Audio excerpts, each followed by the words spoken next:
Talktainment Radio, worldwide sound. Talktainmentradio.com. We give you a reason to come.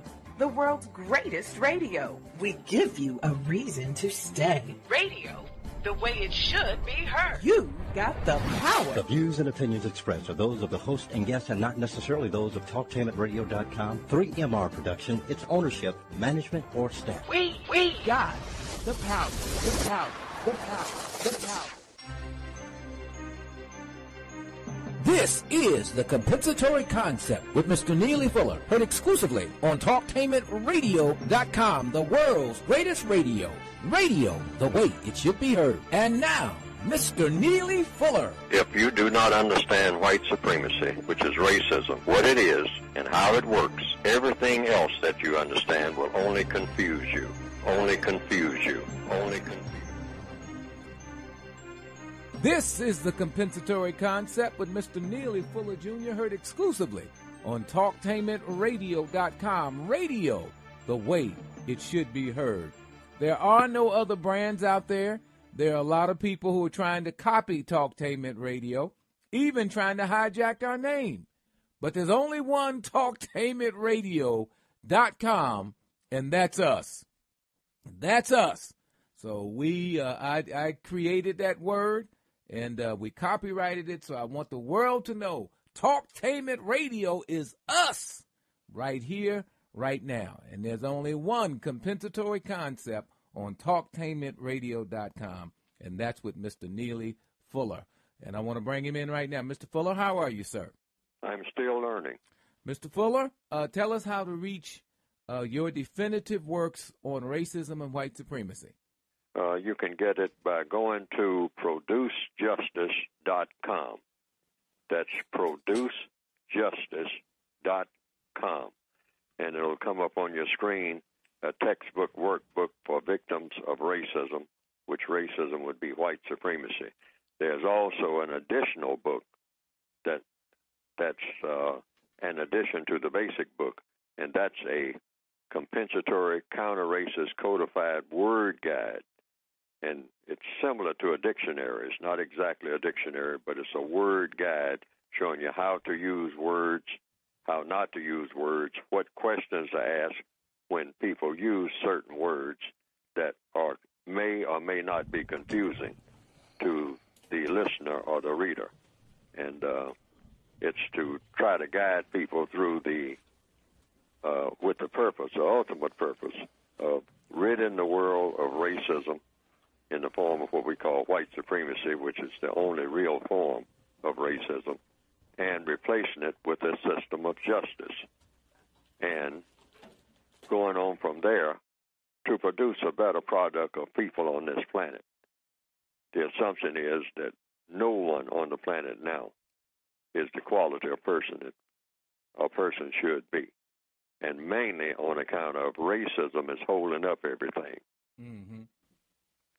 Well, I tell you something. Things have changed on the planet, that's for sure.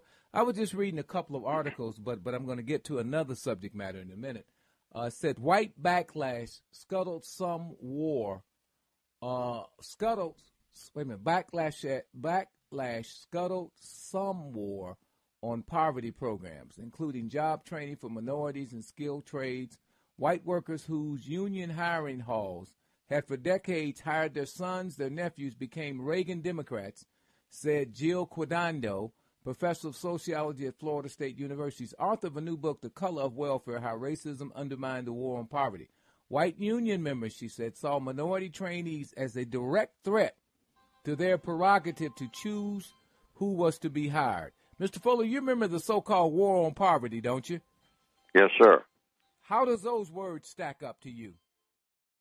Well, the definition of poverty means people don't have what they should have.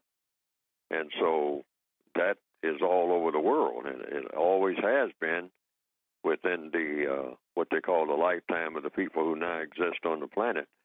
And so if you're going to have a war on poverty, it means you have to make some major changes. And all of those changes apparently have not been made. In fact, no dent has been put in it substantially. People still don't have the things that they need. The majority of the people on the planet. That should be the goal of everybody on the planet, to see to it that would be the definition. At least that's the compensatory definition that I made up. There's no legal definition. I found out in 1994 that there's no legal definition for the word justice. Right. So I said justice, in my opinion, consists of two parts: guaranteeing that no person is mistreated. That's no person being mistreated anywhere. That should be the goal of everybody on the planet. That's number one. Number two, guaranteeing that the person that needs help the most gets the most constructive help in all 9 areas of activity: economics, education, entertainment, labor, law, politics, religion, sex, and war. Okay. Now, Mr. Fuller, now there's a second piece to this. It says this piece comes from Black Agenda Reports, which I think is an excellent website in terms of giving us up-to-date, timely information from a black perspective, a perspective of looking at searching for truth and justice. The War on Poverty accomplished many of its goals, according to Annalise Orlek, professor of history at Dartmouth University and co-editor of the War on Poverty, Grassroots History, 1964 to 1980. She goes on to say, President Lyndon Johnson's Community Action Program made enemies. It shook things up when poor people demanded representation in school boards and in housing boards and welfare boards, said Orlek. The War on Poverty was attacked not because it failed, but because it succeeded. I can remember, Mr. Fuller, coming up during this era of time, and I remember being on the Model Cities. I don't know if you're familiar with the Model Cities program, the community action programs, and all of those programs back in the 70s and late 60s, where it did open some doors for folk.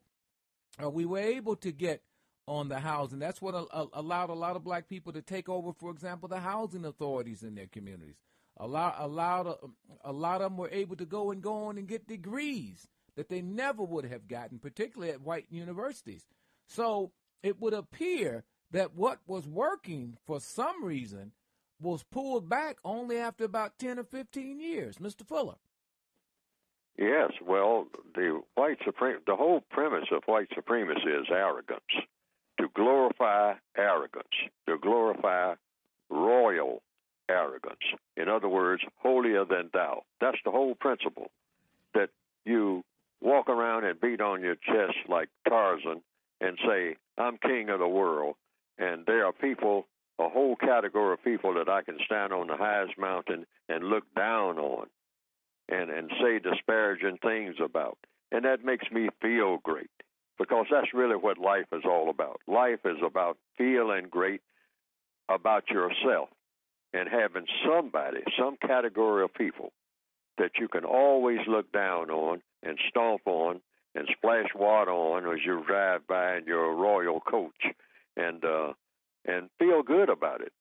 It's all about glory and fun, out of disparaging people, out of making people feel less than, of taking things away from people and say, I have control of your destiny. That's what racism is really all about. It's not about anything else, but they put it on a color basis. Maybe the concept has always been around. I mean, since one person, if it was just two people on the planet, maybe one person just said that I feel good when I take advantage of the other person and make that person feel bad about even being here. And I feel good about being here because I can feel good about being here by persecuting the other person. So that type of idea spread all over the world.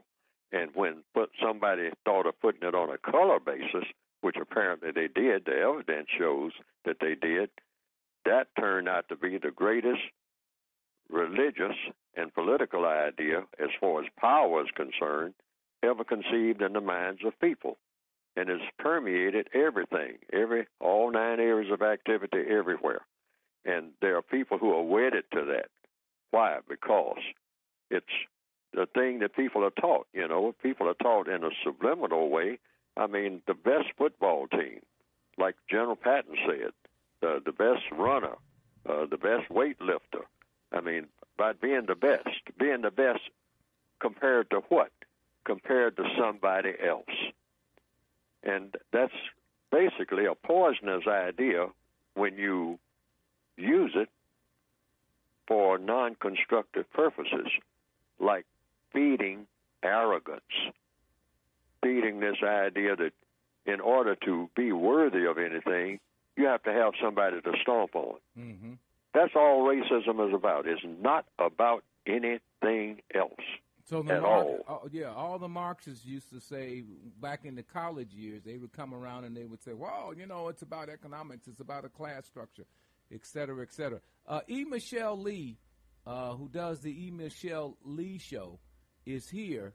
And I know she's listened to you for a long time. Am I right, E. Michelle? That's right. And did you have any thoughts or any questions that you want to ask Mr. Fuller? Well, I would like to present a concept of the welfare state of mind, though, where the continuance of pushing someone down by allowing them to be fed all the time, not allowing them to have the exceptionalism that America is all about, I think continues to enable poverty instead of come out of it. And from the 60s, when from Lyndon B. Johnson.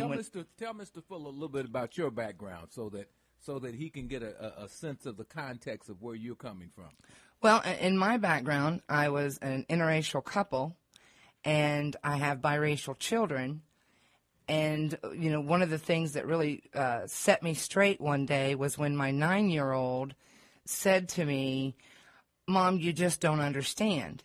You only understand, and this was after the cross burning that we went through, and they burnt my mom's house down because we were visiting there in Illinois. Mm-hmm. And I tried to understand and tried to, always teach my kids, be proud of who you are, irregardless. And he said, but Mom, you just don't understand. You only feel it when you're with us. When you're not with us, then you're white again. Mr. Fuller, you want to respond? Well, no, there's no question there, but it's understandable that racism dominates everything. Racism in the form of white supremacy, that's the only form of racism, in my opinion. And that's what I've written about in my books, and I explain why. So there's no such thing as black racism. We hear that all the time, yellow racism or brown racism. You're saying those do not exist? You can't have white supremacy and any other type of supremacy in the same universe at the same time. You might have it on some other planet or some other universe or something like that. But when you say supreme, that means supreme. That means from wall to wall, floor to ceiling. I mean, that's infinite. And you can't have two supremes. See, that's the way that works. You can't be a prisoner and a warden at the same time. You're either a prisoner or you're not. And if you're classified as non-white on this planet, then you come under the system of white supremacy. It's an entire system that takes in all of the areas of activity. It's not supreme sometimes, maybe, on a Wednesday afternoon, and then maybe next day it's not. It doesn't go back and forth that way. I do have a question for you. It's always constant in all 9 areas of activity. And if you're classified as non-white, you are already a prisoner of war. You've already been captured. Nobody's in the process of trying to capture you. You're already locked down. You were born in prison. If you were born on this planet called Earth and you're classified as black, brown, red, yellow, or anything that comes under non-white categories, you come subject to the system of white supremacy. That's the way it is. It's a done deal. And so, but this system doesn't have to stay in place. A system, theoretically, that would be better is a system of justice, which everybody talks about. Everybody gives lip service to it. Even white supremacists talk about they believe in justice. But nobody makes any effort to actually guarantee that no person is mistreated and guarantee that the person that needs help gets the most constructive help. That people talk about it all the time. Every politician talks about it. And they'll do a little cameo effort worldwide for doing it, because that's what we're talking about, a worldwide system. But then everybody gets arrogant and really believes in, and they are really taught in all of the schools to be royalistic. And the biggest form of royalism is racism. I would have to agree with you on that. And I heard something you said a little bit earlier about people just aren't nice anymore. They're pretty evil. And this has been a problem going on since the beginning of time with, racism in different forms. And I like what your goal is why can't we end it? And I think that, many times I myself have to say to folks when they don't understand my background, I don't go wearing it on my sleeve, and I just plain out say, hey, don't be a baiter, I'm not a hater, because I'm tired of the old aged argument, because what that says is that we're not going to be able to move forward and change things as long as we lay in the bed as, oh, poor me.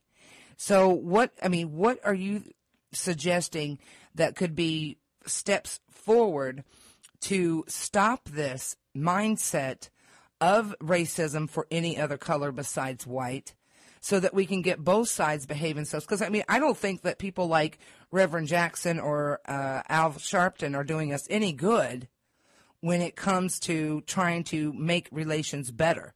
I think they make them worse. And if we get away from some of these key words like you're constantly mentioning, I believe we can do that. And the first thing is controlling our mouth. Mr. Fuller.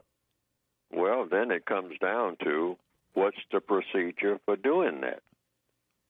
Well, there's an old saying, I think it's Confucius that said it, the way to learn to play the flute is to play the flute. Right. The way to get rid of racism is to get rid of racism. Just stop saying that you're going to mistreat people or that you're going to make a distinction between people as far as how they are treated based on color. Right. That's all it is. It's a very racism is a very simple thing. It's not complicated at all, because all it takes is just a person walking down the street and say, now, that person is off distance, so I can't quite make out who that is or what that is, but it looks like a person. So then you get closer to the person. You say, oh, it looks like a male person from this distance. And so that's one category. And then you get a little bit closer, say, oh, it looks like a male person who has color in his skin. Now, boom, that's when it really gets serious, because that's a male person with color in his skin. How do you relate to a male person with color in his skin? That's the question that is asked every minute of every day by everybody on the planet when they approach what appears to be a person off distance. Off distance, it may look like some type of object and whatnot, because it's not moving maybe. But when you get closer, you see that it's a person. Then you might ascertain that it's a person of a certain gender, meaning usually male and female. How about width and height? Yes, right, width and height. I've always had that issue every now and then. Then you look most of all for the color of the person. And as long as that is the dominant thing that you look for among the people of this planet, that's the dominant thing you look for among the people of this planet, we got a problem. But let me ask you this. In all honesty, in today's age, when you expect that, these things should not be so, don't you believe that the culture who complains about it most does it the most? They set the precedence of always claiming the race card, and that keeps it in the memory of and the forefront of the mind in others to, point out what it is that they're claiming the race card on. Mr. Fuller? Okay, who are the people who, what you call, play the race card? Well, I'm careful with this one, but let's talk about the president. He claims it quite often. The president of the United States. Obama does what now? He pulls the race card quite often, even in the textbooks. By doing what?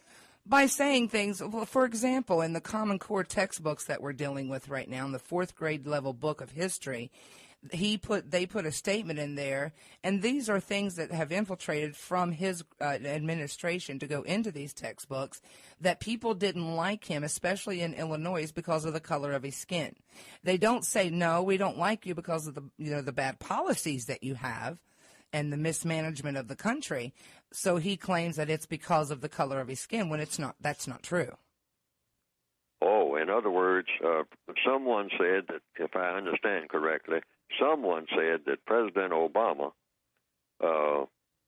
is saying that he's having problems because of the color of his skin. Do I understand that to be what's said? Yes, sir. Correct. As a matter of fact, I think President Obama just said it recently that a lot of the people who are opposed to him, Michelle, he said it, and he said it was because of the race question. And I'm not saying that he's incorrect on that, but I tell you what, Ms. Fuller, before you respond to it, or Michelle, before you have another question, let me do this. You know, I got to do this.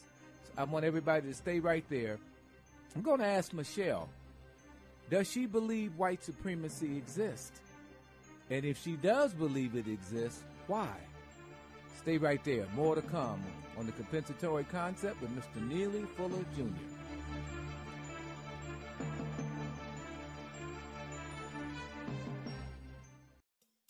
TalkTainmentRadio.com is the premier internet radio platform offering 40-plus talk radio-style programs professionally produced, optimized for online distribution, featuring Columbus, Ohio on-air personalities.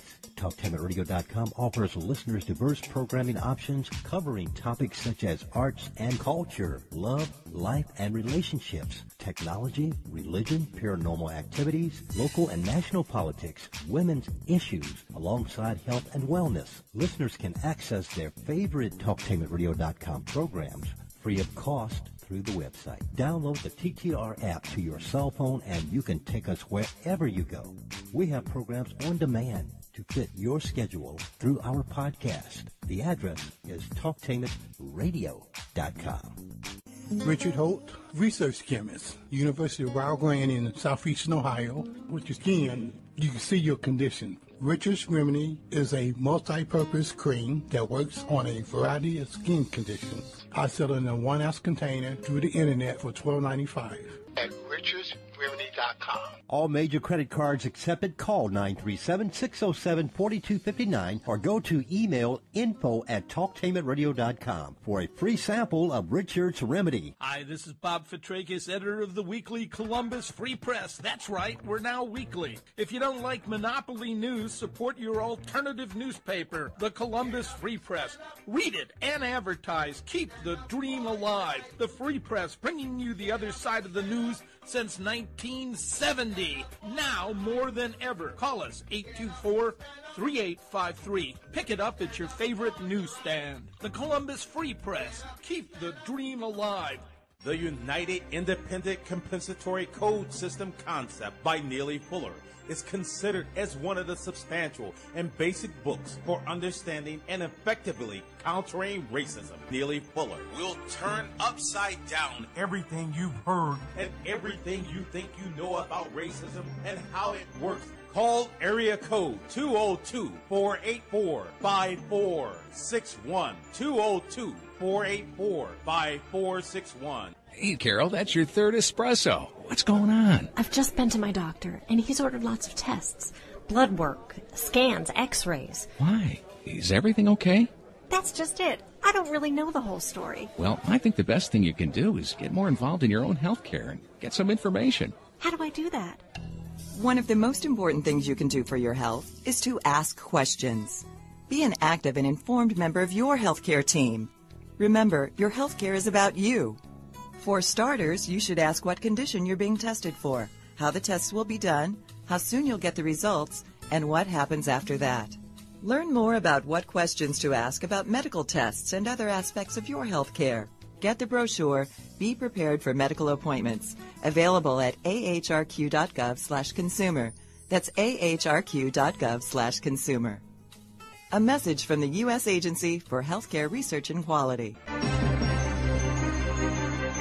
This is the compensatory concept with Mr. Neely Fuller Jr., heard exclusively on TalkTainmentRadio.com. Radio, the way it should be heard. And joining me, of course, is Mr. Neely Fuller. And sitting in with us for the first time on, no, it's not first time, but first time that she's had a chance to talk to Mr. Fuller is E. Michelle Lee. And E. Michelle, I asked you a question. But, during that time that we were talking, here's my concern about people who say that President Obama, every time when Trayvon Martin was killed, President Obama said that could have been my son.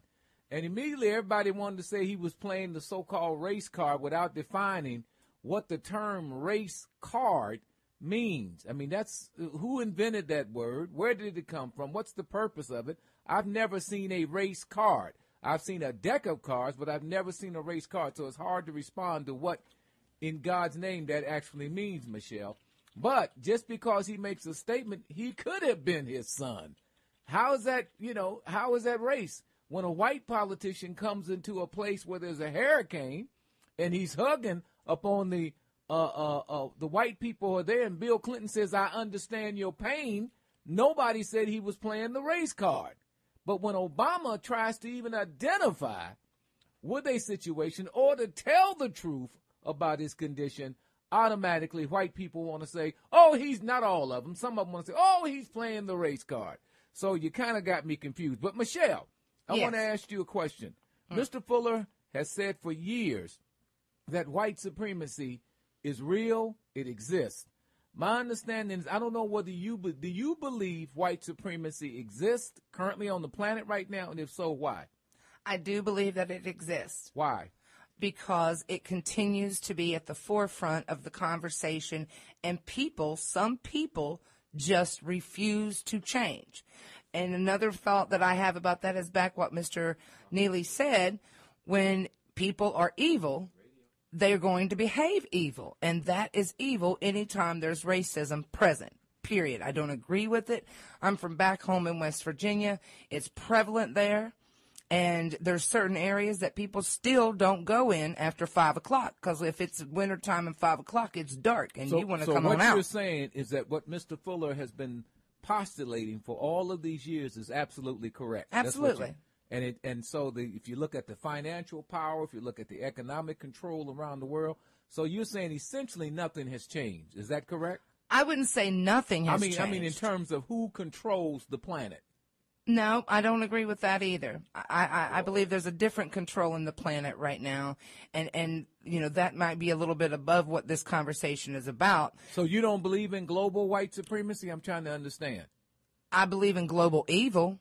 Do you believe in global white supremacy? I believe it's everywhere. That what's everywhere? I believe that racism and supremacy is everywhere, but I don't. White supremacy. Okay. All right. Europe is less likely to see it there. From way back when, they've always accepted the black people more than they have the white people. Let me ask you one more question before I go to Mr. Fuller. Do you believe that wherever white and black people exist, that white people, not all of them are racist, I don't believe that at all, but that white people dominate and control wherever black and white people exist? Do you believe that? No. You don't? Okay, no, Mr. Fuller. Yes. Well, and so what is the flat-out question? Does white supremacy exist? Is that it? In all 9 areas of activity, 24/7, everywhere on the planet? And according to what I have written, and according to the analysis that I have made, whether it's true or false, the answer is yes. In other words, first thing you look for in solving any problem is go for the truth, even when it hurts, particularly when it hurts. Go for it anyway. You go to a doctor's office, first thing you want to know is, give me a diagnosis. That's why I'm in the doctor's office. I got a problem. Now, whether it's in politics or in medicine or anything else, in science, if you're going to solve a problem, you got to be straight up about it. You can't half-step. If you do, you start doing what people do when they are fooling themselves, and that's the essence of lack of self-respect. That also, something worse than that, and that is, that's not solving any problems. If the doctor makes a misdiagnosis, if the person has lung cancer and the doctor wants to say, well, because I like the person, or because, I'm busy, or because of this, that, and the other, I'm just going to give the person an aspirin and send them home. The person has lung cancer, and aspirin is not going to do it. So you got to make the correct diagnosis, and some people will go into a doctor's office. Most people don't like to. Some people will go in wanting a doctor to tell them something that's not so. No one, in my opinion, should ever do that. I don't intend to ever do that, because I know at some point some doctor is going to say, hey, there's nothing we can do. I'm going to give it to you straight dose. There's nothing we can do. You're terminal. I understand that it's there. So it's the same with the thing. You want to make the diagnosis first, correct, whether anything can be done or not. Because the first step toward curing anything is to make the correct diagnosis. I'm saying, and people will disagree, but I'm saying all of the evidence shows, if you're looking for truth, the system of white supremacy is the dominant religious and political system on this planet now, 24/7, not half-stepping, not just going to some place called West Virginia and running into it every now and then. No, it's everywhere all the time in everybody, and everybody on the planet is affected by it tremendously. Not a little bit, I mean overwhelmingly, 24/7 all day long. Everybody on the planet, classified as white or non-white, is total conflict going on there. In essence, even when it appears to be tranquil on the surface, it's nothing but conflict. It's nothing but pure poison. And the racial element is there all the time, even when it doesn't appear to be there. Everybody's laughing and drinking champagne in Bermuda on some beach and black and white together and all like that. That is a complete farce, because it hides the fact of the overall picture. So these little incidences of touchy-feely and all like that, and kumbaya on incidents. I saw something in the paper the other day about some white people getting together with black people and all singing gospel music and all like that. These are cameo appearances. And it's not helping to solve the problem at all, because we are dodging the bullet of saying, hey, we got to pull this thing up by the roots. We got to come up with a formula. That's one thing we don't have, that eradicates this thing in record time, like overnight. This dragging it out, with these piecemeal, well, let's all get on a hospital ship and go to different parts of Africa and give a few people a few injections and whatnot, and then take off to the next port and wave everybody goodbye and say, look forward to us coming around next year, and we will, cure a few more people of tuberculosis. Maybe we will. Or maybe we'll get tied up somewhere else. But we got good intentions. Well, good intentions on this thing is not cutting it. We need a all-out world priority of saying racism is the cause of the world's problems, and we got to get rid of it with the same type of zeal that we put into World War II. Everybody gear up 24/7. Everything running, nonstop, 24/7. In World War II, everything got geared up. Everybody was, rationing and everything. A lot of things you couldn't get on account of everybody was geared up to fight World War II. They said, there is no priority bigger than this. None. Don't even stop to talk for 15 minutes about anything else. Just sit down and rest for a little while and get back to that factory. Factories running 24 hours a day. This is the type of view that should be right now as we talk. Worldwide, get rid of racism first, and then all the other little things that we have to do, we can take care of on our day off. Okay. All right, Mr. Fuller. I also wanted to jump around a little bit. We appreciate E. Michelle's input on that. I wanted to jump around to, I don't know, did you have a chance to watch the Seattle championship football game this past weekend? Mr. Fuller? Did I happen to see a football game? Yeah, did you happen to see the Seattle Superhawks versus the San Francisco 49ers? No, I didn't, but Okay. I heard something about something associated with it. Right, about the young Richard Sherman's comments and his reaction on camera. And a lot has been made out of it, and some of it has taken an ugly turn. Mr. Fuller, let's talk about, we don't get into this that much, even though it's in the area of entertainment. Sports. How sports has become almost larger than life anymore. It used to be within a certain context. Now it's become one of the most talked about things all day long, 24 hours a day. You can get 24 hours worth of sports talk everywhere, and people are listening and watching and gambling and all that kind of stuff. What does the code say about gambling? What does it say about sports, Mr. Fuller? Well, sports are supposed, and if you use it for health reasons or something like that, or to teach people how to interact with people in a constructive manner, they're just like any other form of activity. I mean, people on the planet have to engage in some type of activity. I mean, you're a farmer, or you a person who is trying to build something, like build a house or something like that. And an activity is what they call sports, where people interact with each other in order to entertain each other. Now, that comes down to what's the purpose of entertainment, period. The purpose of entertainment, if it's constructive, should be having a constructive outcome. If it has a non-constructive outcome, just like any area of activity, then it needs to be examined. For one thing, it depends on what sport you're talking about. I don't particularly care for golf, but I think golf has a way of teaching people discipline and concentration, and you're knocking a little ball around and sailing it through the air and all like that under somewhat, most of the time, pristine conditions.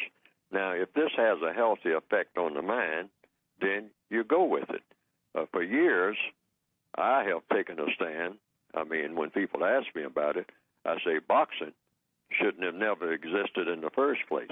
Why? Oh, because it's about doing a brutality. That's all that is. That's just an updated version of the gladiators in the Roman circus. Mm-hmm. That's all that is. Mm-hmm. You ring a bell, and one person jumps out there with the intention of doing bodily harm to another person, meaning knock that person out. That's what you're doing. Now, when a person does it out here on the street, walks up and knocks somebody out, they say that's a tremendous, horrible crime. But when you say that you get in a ring and do the same thing, because that's what you're doing, I mean, ladies, all around, drinking champagne all around the boxing ring, as they call it, and say, kill him. That's what some of the people are shouting out. Kill him, kill him. You got him on the ropes now. Kill him. What do you mean, kill him? What do you mean, harm him? And I first started really seriously taking that into consideration when Emil Griffith knocked out and killed Benny Kid Paret some years ago. I remember that. Right. I think that was 1962. I looked at Kid Paret on those, up in that corner, taking those punches. His head, I think he was dead while he was on his feet. Mm-hmm. But when the referee finally separated the two, Benny Kid Paret fell forward, and that was it. He was gone. I don't think he was dead right at that moment. But later on, they pronounced him dead. Right. He never recovered. But the so-called sport of boxing goes right on. And I'm saying it never should have been in the first place. It's just about one step away from being what the gladiators did back in the Roman Circus Maximus, where they came out and actually with swords and started chopping each other to death. and everybody cheering. It's the same basic principle. No, you don't do harm to people. You don't even plant that seed in people's minds of that type of doing harm. I mean, making a sport out of doing harm to people deliberately.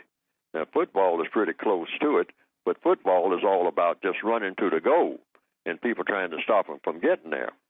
It's really not really supposed to be about trying to kill somebody on the field or even knock them out so that they, are incapacitated, even though that is what happened. But that's supposed to be, quote, unquote, a side effect when the whole purpose of it is to get to the goal. But it's this whole glorification, but one thing you can say about General Patton, he made it quite clear. Hey, war is fun. Slaughtering people, seeing dead bodies all over a battlefield, and burning tanks, and people burned alive. I mean, gasoline and bombs and all like that, napalm. Or like the character in the movie said in Apocalypse Now, I love the smell of napalm in the morning. Yeah. I mean, burning flesh. I mean, drop bombs on the village and see the women running out of the huts, I mean, in flames and whatnot. Ah, boy, that's what you call great war. I mean, that's a lot of fun. Saddle up, boys. Let's go get them. See, that's the white supremacist mentality, too, that's been carried over from that Roman Empire. That's why gangsterism is glorified. That's why the Corleones, the Godfather 1 and 2, is shown over and over again on television, over and over. It's based on bloodshed, and it's based on the bloodshed that is fomented by the old Roman Empire that we all have to go to school and learn about.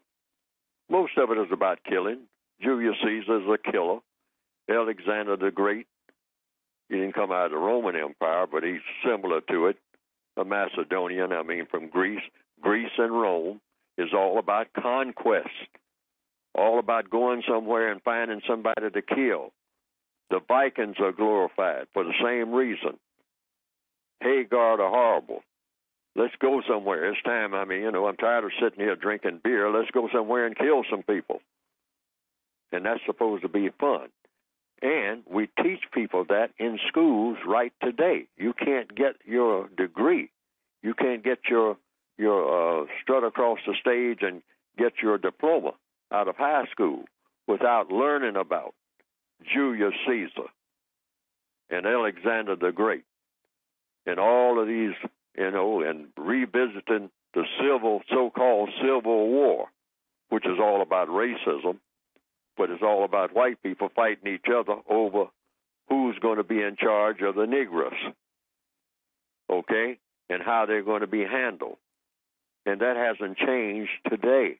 That's what racism is all about. It's just an extension of that basic format. So that's what you're saying. Are you saying that that's true about sports? I'm trying to understand. Is that what you're saying? Absolutely. At one time they didn't allow the black players to be on the football teams and all like that. But, at one time, I guess all of the gladiators were white, too. But then they start hauling in African slaves and whatnot and feeding them like cattle and whatnot and having them get out there and chop each other to death in the Roman Colosseum. They put everything on a color basis. That bloodlust, that had probably been there all the time, but it's not the way to run this planet. This is a beautiful planet, and there shouldn't be a word of hostility between people at all. But when you glorify hostility in every way that you possibly can and then put it on a color basis, you got that poison that you got now, because that's all that it is. This planet is being run in a terrible fashion. Now, there's a lot of what you call material things that are done. That grows out of it. The system of white supremacy has produced more material gain, more scientific breakthroughs than any system that has gone before it. But the downside of that is it's based on the premise of mistreating people based on color. It leaves a lot of dead bodies on the factory floor in order to have what? Somebody flashing a diamond in somebody's eyes. Mm-hmm. You say, several million people perish so that you can strut up and down Fifth Avenue and flash a diamond? Is that a logical and a constructive trade-off? That is total insanity and an insult to the creator of this universe. Okay, Mr. Fuller, stay right there. More to come on the compensatory concept with Mr. Neely Fuller Jr.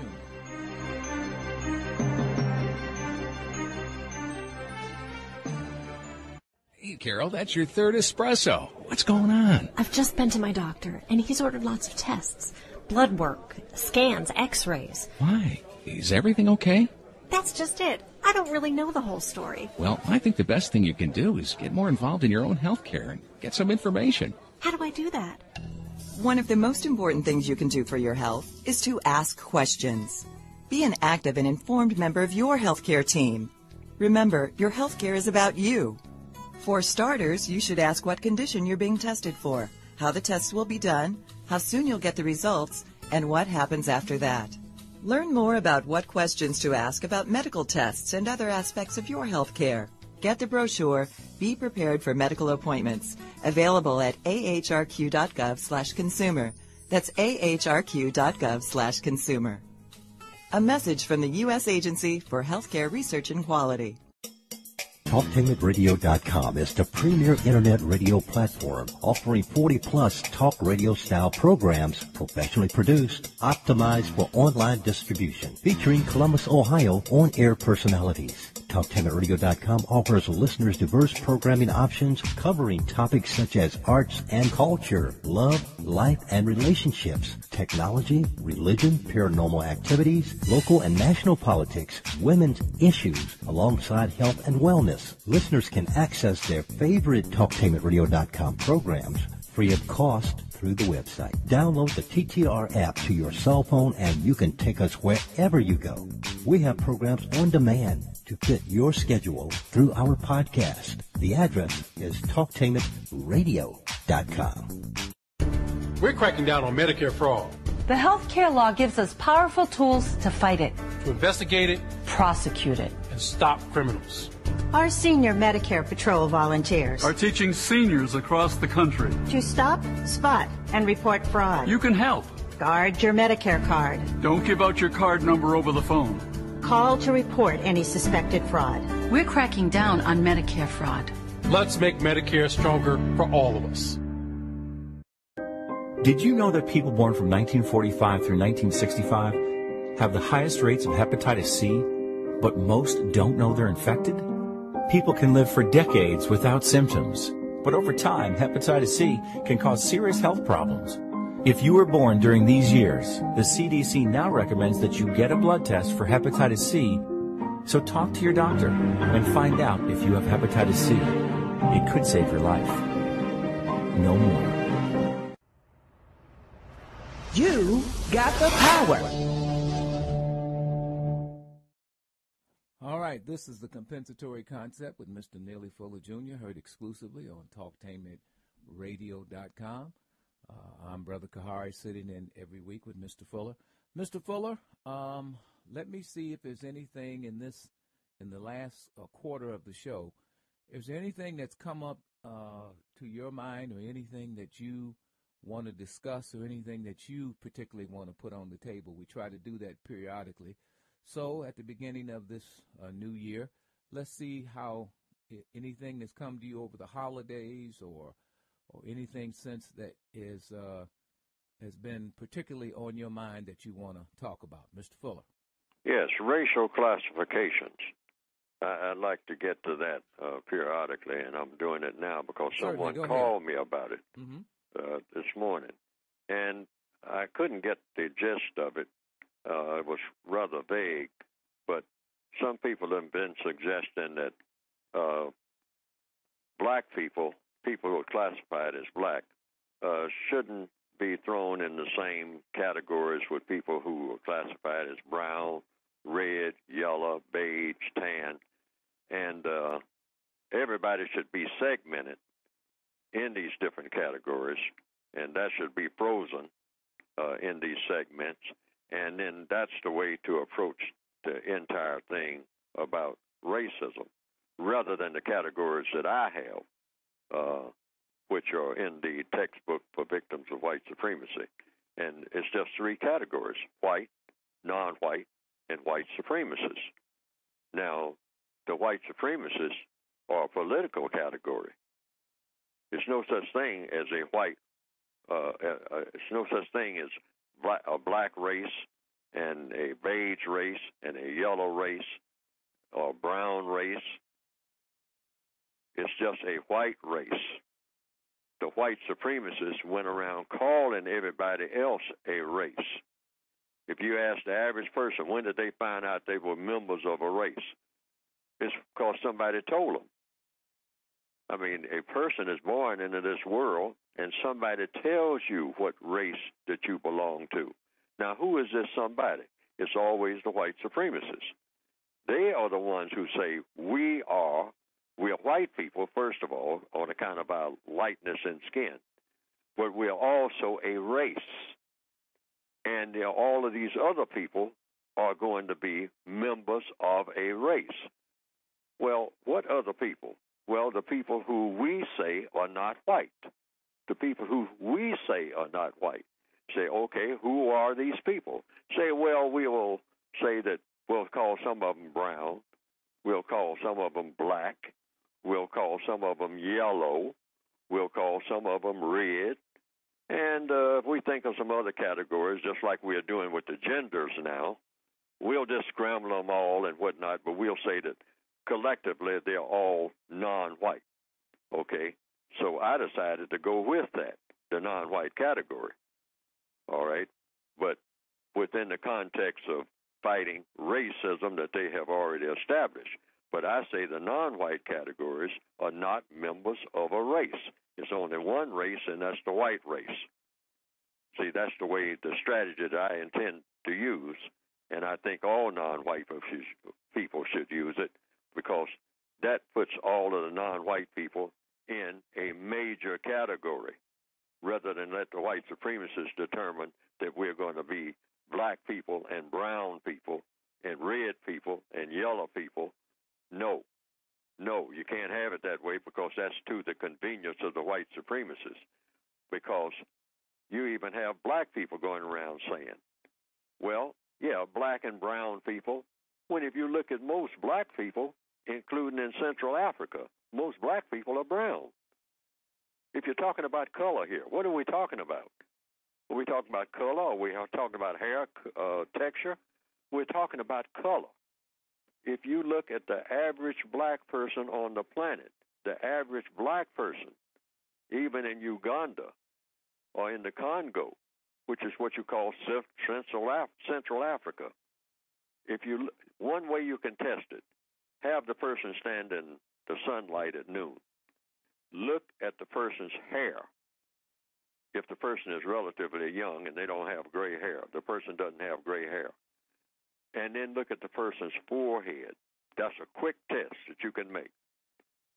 In Central Africa right now, if you went to Kenya, or you went to Congo, or you went to Nigeria, look at a person who is 20 years old, look at the person's hair color.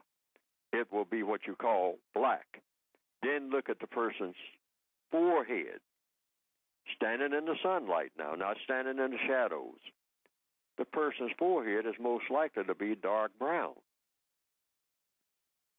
That's a quick test right there. So why would you say black and brown? Now, there are some people whose hair color and skin color is black. All right? But, in the same family, you will have people of all shades. Right there in the same village in Africa. So this is nothing but confusion when the white supremacists come around and start saying, oh, we got strict segments of people here. We got black people, then we got brown people, then we got red people, got yellow people. When you look particularly in the Northwestern Hemisphere, you walk among any people who are classified as non-white, and you got all those shades. among people who are just classified as black. Adam Clayton Powell is black. Louis Farrakhan is black. But look at him. Is he? Malcolm X? What color is Malcolm X? Well, Malcolm X is a strong black man. Does he look like Marcus Garvey as far as skin color is concerned? No. But he's black. These are political categories. And also, they are physical categories. But we don't want to scramble it when we start talking about straightening out the race problem, because that helps the white supremacists. Okay. All right. Mr. Fuller, anything else that you would want to comment on? Any news items or anything like that has happened here in the last couple of weeks since we've been live? I think we went last week, but since we've done a show, anything else that's particularly made you wink? Or we got about 5 minutes. Anything else that's crossed your mind, Mr. Fuller? Well, I always like to get back to one of the main things that they're doing that's very poisonous, and that's just like they did with the racial classifications. They're scrambling the genders now, and all of it. I'm going to say this categorically, and I'm going to say this officially. All of it is aimed at adding confusion among non-white people of this planet, and that's the scrambling of the genders. I gave it a term. I call it degenderization. They call it the gay rights movement. But I'm saying this is aimed at non-white people. Now, if the white people of the planet want to go all the way with this degenderization and whatnot, I say that's their choice. But I say the white supremacists have an agenda for non-white people. And that's the thing that I'm watching. And that agenda is to add more confusion among the non-white people of this planet by coming up with all of these new genders. See, they're starting out with just 4. That's what they call the LBGT. That's lesbian, bisexual, gay, whatever that means, and then transgender. And if you don't watch them, this is terrible enough. But if you don't watch them, they're going to have about 15 or 20 new categories. Omnisexuals, infinite sexuals, conglomerate sexuals, consolidational sexuals, and dump all of this among non-white people from South Africa all the way up to Ethiopia, and have people running around there every 5 minutes trying to figure out what gender they belong to every 15 minutes, because it'll be changing just that rapidly. They'll do that kind of stuff, and they'll be laughing all over the world at the chaos that they have caused just on this gender thing alone. Wow. Well, there's a lot that I think we have to deal with, Mr. Fuller. There's a lot that's coming up. Mr. Fuller, do you want to tell us about your book again? Yes, get it by producejustice.com. That's producejustice.com. And what will come up on your screen is a book with a computer design on it. That's the basic book. This textbook, workbook for thought, speech, and action for victims of white supremacy. Mm-hmm. And white supremacy is considered to be racism, the only form of racism. And it gives an overview of, from my viewpoint, what racism is and how it works, and what each individual person can do about it. The book is addressed to the individual person on a day-to-day basis. I didn't get a chance to go into details on that in this discussion, but I try to do that on the ongoing discussions on this program. Mm-hmm. And, of course, also in the book. The other book is an addition to the basic book, and that's a compensatory word guide, because the glue that holds this whole system of racism together on a day-to-day basis is the way they use words. Okay. Mr. Fuller, thank you so much. We appreciate you being a part of what we're doing here, and We'll look forward to talking with you next week, sir. And thank you again. Mm-hmm. Sure.